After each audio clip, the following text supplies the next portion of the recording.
અમારી આ છોટાઉદેપુર જિલ્લાના જંગલ વિસ્તારની આજુબાજુ વસતા તમામ ગ્રામજનો લોકોને મારે નમ્ર અપીલ અને વિનંતી છે કે તમોએ આજે વર્ષોથી જંગલમાંથી જે ઔષધિઓ વન પાન ફૂલ પાન લાકડા અને જે વનસ્પતિઓ લો છો એની આજુબાજુ તમે જે દવાઓ સળગાવો છો એ આપણા નાગરિક તરીકે એ શોભતું નથી।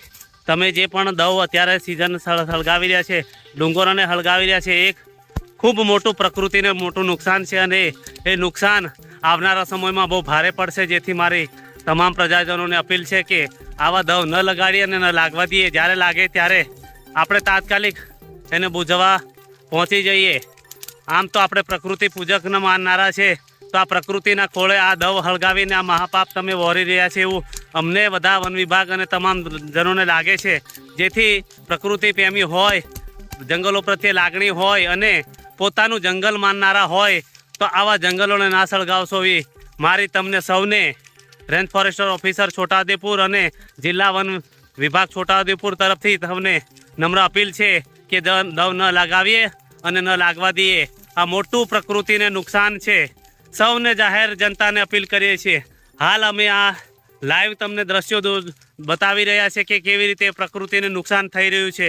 જેથી ફરીથી તમને સર્વે જનોને હું અપીલ કરું છું કે આવો દવ ન લગાડીએ અને ન લાગવા દઈએ।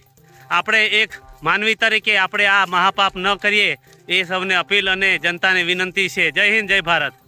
છોટાઉદેપુર વન વિભાગ છોટાઉદેપુર જિલ્લાના જંગલોમાં રહેતા અને જંગલોની આજુબાજુ ગામમાં રહેતા તમામ પ્રજાજનોને લોકોને અમે અપીલ કરીએ છીએ કે હાલ મવડાની સિઝન ચાલતી હોય, મવડાના ફૂલ પડતા હોય ત્યારે આપણે પાન ન સળગાવીએ અને પાન સાવરણાથી દૂર કરી અને નીચે પડેલા મવડા વીણીએ। જ્યારે દવ સળગે છે ત્યારે અસંખ્ય જીવ, વન્યજીવ અને વન્યજીવોમાંથી જે બચ્ચાઓ હોય છે અને વનસ્પતિઓ છે, ઔષધિઓ છે એ બળીને રાખ થઈ જતી હોય છે। ત્યારે આ તમામ પ્રજાજનોને મારી જાહેર અપીલ છે કે આ દવ ન લગાવે।